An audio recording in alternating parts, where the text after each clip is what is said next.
ആകാശവാണി.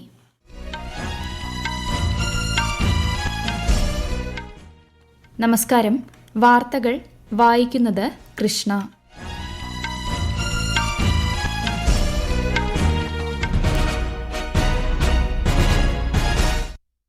പ്രധാന വാർത്തകൾ.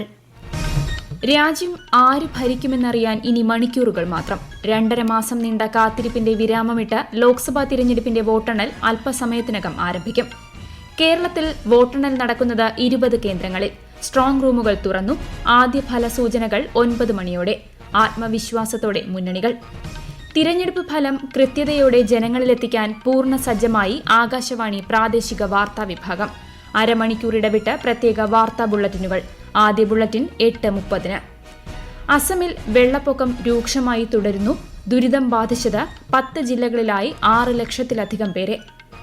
T20 ലോകകപ്പിൽ ശ്രീലങ്കയ്ക്കെതിരെ ദക്ഷിണാഫ്രിക്കയ്ക്ക് 6 വിക്കറ്റ് ജയം. വാർത്തകൾ വിശദമായി.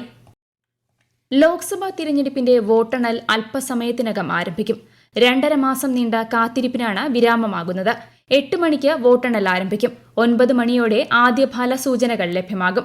12 മണിയോടെ ജനവിധിയുടെ ഏകദേശ ചിത്രം വ്യക്തമാകുമെന്നാണ് പ്രതീക്ഷിക്കപ്പെടുന്നത്. ആദ്യം തപാൽ ബാലറ്റുകളാണ് എണ്ണുക. അരമണിക്കൂറിന് ശേഷം വോട്ടിംഗ് യന്ത്രത്തിലെ വോട്ടുകൾ എണ്ണിത്തുടങ്ങും. പിന്നീട് നിശ്ചിത വിവിപാറ്റ് സ്ലിപ്പുകൾ ഒത്തുനോക്കും. അരമണിക്കൂറിനുള്ളിൽ ലീഡ് നില ലഭ്യമായി തുടങ്ങും. വിശദാംശങ്ങളിലേക്ക്. ജൂൺ 1 അവസാനിച്ച ലോക്സഭാ തെരഞ്ഞെടുപ്പിൽ 64 കോടിയിലധികം വോട്ടർമാർ സമ്മതിദാനാവകാശം വിനിയോഗിച്ചു.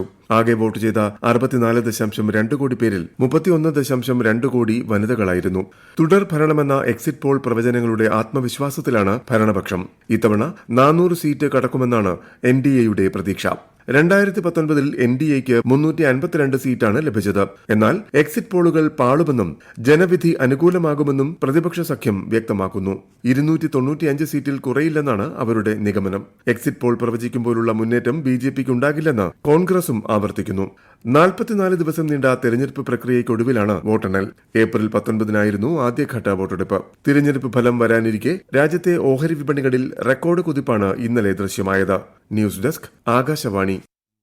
വോട്ടെണ്ണലിനോടനുബന്ധിച്ച് ഇന്ന് പ്രത്യേക വാർത്താ ബുള്ളറ്റിനുകളും തിരഞ്ഞെടുപ്പ് പരിപാടികളുമായി ആകാശവാണി പ്രാദേശിക വാർത്താ വിഭാഗം ജനങ്ങളിലേക്ക്.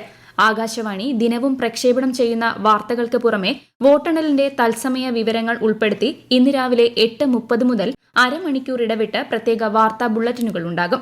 ഉച്ചയ്ക്ക് ശേഷം 1 മണിക്കൂർ ഇടവിട്ടും പ്രത്യേക ബുള്ളറ്റിനുകളിലൂടെ ഏറ്റവും പുതിയ വിവരങ്ങൾ ആകാശവാണിയിൽ ലഭ്യമാകും. വിവിധ മേഖലകളിലെ വിദഗ്ധരെ ഉൾപ്പെടുത്തി പ്രത്യേക തിരഞ്ഞെടുപ്പ് പരിപാടികളും ആകാശവാണിയിലൂടെ കേൾക്കാവുന്നതാണ്. ലോക്സഭാ തിരഞ്ഞെടുപ്പിന്റെ ഫലം പൊതുജനങ്ങൾക്കും മാധ്യമങ്ങൾക്കും തത്സമയം അറിയാൻ ഏകീകൃത സംവിധാനം സജ്ജമാക്കി തിരഞ്ഞെടുപ്പ് കമ്മീഷൻ. results.eci.gov.in എന്ന വെബ്സൈറ്റ് വഴിയാണ് ഫലം തത്സമയം ലഭ്യമാവുക. ഓരോ റൌണ്ട് വോട്ടെണ്ണൽ കഴിയുമ്പോഴും വോട്ടെണ്ണൽ കേന്ദ്രങ്ങളിൽ നിന്ന് നേരിട്ട് ലഭ്യമാകുന്ന ഫലമാണ് വെബ്സൈറ്റിൽ അതത് സമയം ലഭിക്കുക. ഇത്തരത്തിൽ ആദ്യമായാണ് ലോക്സഭാ തിരഞ്ഞെടുപ്പിൽ രാജ്യത്തെ എല്ലാ മണ്ഡലങ്ങളിലും നിന്നുള്ള ഫലങ്ങൾ ഏകീകൃത സംവിധാനം വഴി ലഭ്യമാകുന്നത്.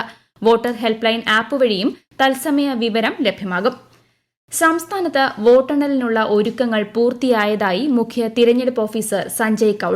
തിരഞ്ഞെടുപ്പ് കമ്മീഷന്റെ വെബ്സൈറ്റിലും വോട്ടർ ഹെൽപ്പ് ലൈൻ ആപ്പിലും തത്സമയം ഫലം അറിയാനാകും.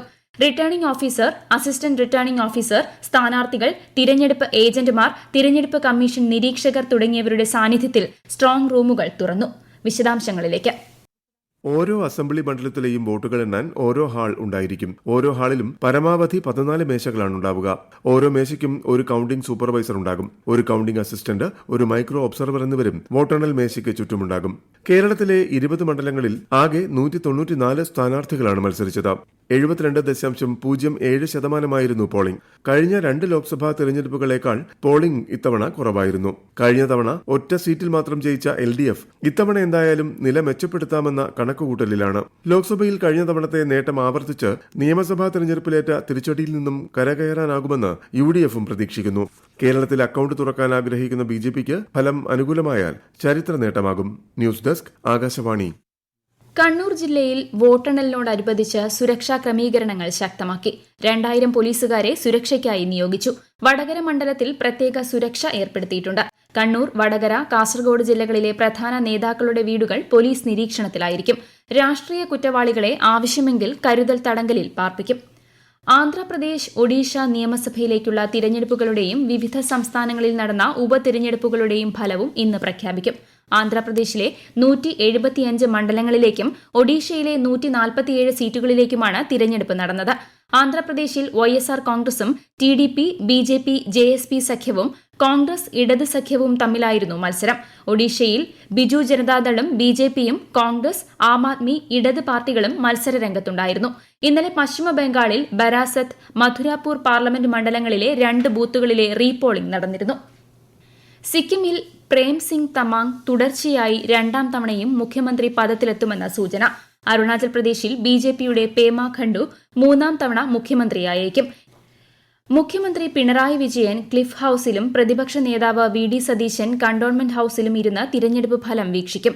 CPIM സംസ്ഥാന secretary MV Govindan AKG സെന്ററിലും BJP സംസ്ഥാന അധ്യക്ഷൻ K സുരേന്ദ്രൻ തിരുവനന്തപുരത്ത് മാരാർജി ഭവനിലും KPCC അധ്യക്ഷൻ K Sudhakaran, LDF convener EP Jayarajan എന്നിവർ കണ്ണൂരിലും തിരഞ്ഞെടുപ്പ് ഫലം വീക്ഷിക്കും. സിവിൽ സർവീസ് ഉദ്യോഗസ്ഥർ രാഷ്ട്രീയ പാർട്ടി ഭേദമന്യേ കാര്യങ്ങൾ നോക്കിക്കാണണമെന്ന് ഉപരാഷ്ട്രപതി ജഗ്ദീപ് ധൻഖർ. ന്യൂഡൽഹിയിൽ 2022 ബാച്ച് IAS ഉദ്യോഗസ്ഥരെ അഭിസംബോധന ചെയ്യുകയായിരുന്നു അദ്ദേഹം. രാഷ്ട്ര താൽപര്യത്തിനായിരിക്കണം പ്രഥമ പരിഗണന നൽകേണ്ടതെന്നും നിയമവാഴ്ച ഉയർത്തിപ്പിടിക്കണമെന്നും ശ്രീ ധൻഖർ പറഞ്ഞു. ഉന്നത മൂല്യങ്ങൾ കാത്തുസൂക്ഷിക്കണമെന്നും മാറ്റത്തിന്റെ വാഹകരും ഗുണനിലവാരമുള്ള ഭരണത്തിന്റെ വക്താക്കളും വളർച്ചയ്ക്കുള്ള വഴികാട്ടികളുമാണ് IAS ഉദ്യോഗസ്ഥരെന്നും ശ്രീ ധൻഖർ അഭിപ്രായപ്പെട്ടു.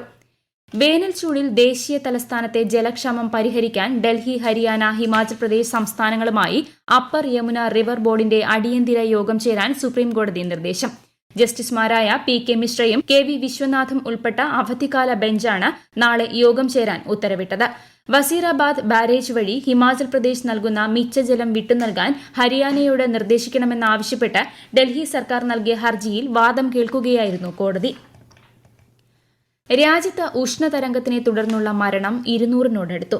ഒഡീഷയിൽ 100-ലധികം പേർ മരിച്ചതായാണ് റിപ്പോർട്ട്. ഉത്തർപ്രദേശ്, ബീഹാർ, ഒഡീഷ എന്നിവിടങ്ങളിലായി 30-ലധികം തിരഞ്ഞെടുപ്പ് ഉദ്യോഗസ്ഥരും സൂര്യാഘാതമേറ്റ് മരിച്ചതായാണ് കണക്കുകൾ. അസമിൽ വെള്ളപ്പൊക്കം രൂക്ഷമായി തുടരുന്നു. 10 ജില്ലകളിലായി 6 ലക്ഷത്തിലധികം പേരെ ദുരിതം ബാധിച്ചു. 191 ദുരിതാശ്വാസ ക്യാമ്പുകളും 108 വിതരണ കേന്ദ്രങ്ങളും തുറന്നിട്ടുണ്ട്.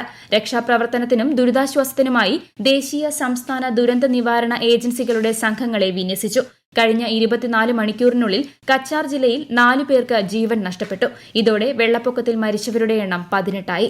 6000 ഹെക്ടറിലധികം പ്രദേശത്ത് കൃഷിനാശമുണ്ടായതായാണ് പ്രാഥമിക കണക്ക്. ഒട്ടേറെ ട്രെയിനുകൾ പൂർണ്ണമായോ ഭാഗികമായോ റദ്ദാക്കിയിട്ടുണ്ട്. കേരളത്തിൽ മഴ തുടരും. ഇന്ന് എറണാകുളം, കോഴിക്കോട്, തൃശൂർ, കണ്ണൂർ ജില്ലകളിൽ മഞ്ഞ ജാഗ്രത നൽകിയിട്ടുണ്ട്. ഇടിമിന്നലിനും ശക്തമായ കാറ്റിനും സാധ്യതയുള്ളതിനാൽ ജനങ്ങൾ ജാഗ്രത പാലിക്കണം. കേരള തീരത്ത് ഉയർന്ന തിരമാലയ്ക്കും കടലാക്രമണത്തിനും സാധ്യതയുണ്ട്. കേരള, കർണാടക, ലക്ഷദ്വീപ് തീരങ്ങളിൽ മീൻപിടുത്തത്തിന് പോകരുതെന്നും നിർദ്ദേശമുണ്ട്. വാഹനങ്ങളുടെ ക്യാബിനിൽ കയറി ഡ്രൈവറുടെ ശ്രദ്ധ തിരിക്കുന്ന വിധം വീഡിയോ ചിത്രീകരിക്കുന്ന വ്ലോഗർമാർ അടക്കമുള്ളവർക്കെതിരെ നടപടിക്കുത്തരവിട്ട് കേരള ഹൈക്കോടതി. റോഡ് സുരക്ഷാ നിയമപ്രകാരം നടപടിയെടുക്കാനാണ് justice Anil K Narendran, justice Harishankar V Menon എന്നിവരടങ്ങിയ ബെഞ്ചിന്റെ ഉത്തരവ്. ഹൈക്കോടതി സ്വമേധയാ എടുത്ത ഹർജിയിലാണ് ഇത്. സംസ്ഥാനത്തെ 5 ദേവസ്വം ബോർഡുകൾക്ക് കീഴിലുള്ള ക്ഷേത്രാങ്കണങ്ങളും കാവുകളും കുളങ്ങളും സംരക്ഷിച്ച് ഹരിതാഭമാക്കുന്ന ദേവാങ്കണം ചാരുഹിതം പദ്ധതിക്ക് പരിസ്ഥിതി ദിനമായ നാളെ തുടക്കം കുറിക്കും. ദേവസ്വം അധികൃതരുടെയും ഭക്തജനങ്ങളുടെയും നേതൃത്വത്തിൽ ക്ഷേത്ര പരിസരം വൃത്തിയാക്കി വൃക്ഷങ്ങളും പൂച്ചെടികളും നട്ടുപിടിപ്പിക്കുമെന്ന് മന്ത്രി K രാധാകൃഷ്ണൻ അറിയിച്ചു. T20 ലോകകപ്പ് ഗ്രൂപ്പ് ഡിയിൽ ഇന്നലെ ന്യൂയോർക്കിൽ നടന്ന മത്സരത്തിൽ ശ്രീലങ്കയ്ക്കെതിരെ 6 വിക്കറ്റ് ജയം നേടി ദക്ഷിണാഫ്രിക്ക. ആദ്യം ബാറ്റ് ചെയ്ത ശ്രീലങ്ക ഉയർത്തിയ 77 റൺസിന്റെ വിജയലക്ഷ്യം ദക്ഷിണാഫ്രിക്ക 16.2 ഓവറിൽ 4 വിക്കറ്റ് നഷ്ടത്തിൽ മറികടക്കുകയായിരുന്നു. 4 ഓവറിൽ 7 റൺസ് മാത്രം വിട്ടുനൽകി 4 വിക്കറ്റ് എടുത്ത ആൻഡ്രിച്ച് നോർക്കെയാണ് ദക്ഷിണാഫ്രിക്കയുടെ ജയം എളുപ്പമാക്കിയത്. പ്രധാന വാർത്തകൾ വീണ്ടും. രാജ്യം ആര് ഭരിക്കുമെന്നറിയാൻ ഇനി മണിക്കൂറുകൾ മാത്രം. 2.5 മാസം നീണ്ട കാത്തിരിപ്പിന് വിരാമമിട്ട ലോക്സഭാ തിരഞ്ഞെടുപ്പിന്റെ വോട്ടെണ്ണൽ അല്പസമയത്തിനകം ആരംഭിക്കും. കേരളത്തിൽ വോട്ടെണ്ണൽ നടക്കുന്നത് 20 കേന്ദ്രങ്ങളിൽ. സ്ട്രോങ് റൂമുകൾ തുറന്നു. ആദ്യ ഫലസൂചനകൾ 9 മണിയോടെ. ആത്മവിശ്വാസത്തോടെ മുന്നണികൾ.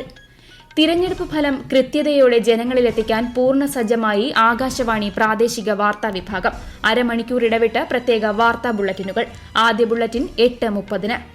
അസമിൽ വെള്ളപ്പൊക്കം രൂക്ഷമായി തുടരുന്നു. ദുരിതം ബാധിച്ചത് 10 ജില്ലകളിലായി 6 ലക്ഷത്തിലധികം പേരെ. T20 ലോകകപ്പിൽ ശ്രീലങ്കയ്ക്കെതിരെ ദക്ഷിണാഫ്രിക്കയ്ക്ക് 6 വിക്കറ്റ് ജയം. വാർത്തകൾ കഴിഞ്ഞു. അടുത്ത വാർത്താ പ്രക്ഷേപണം 8:30.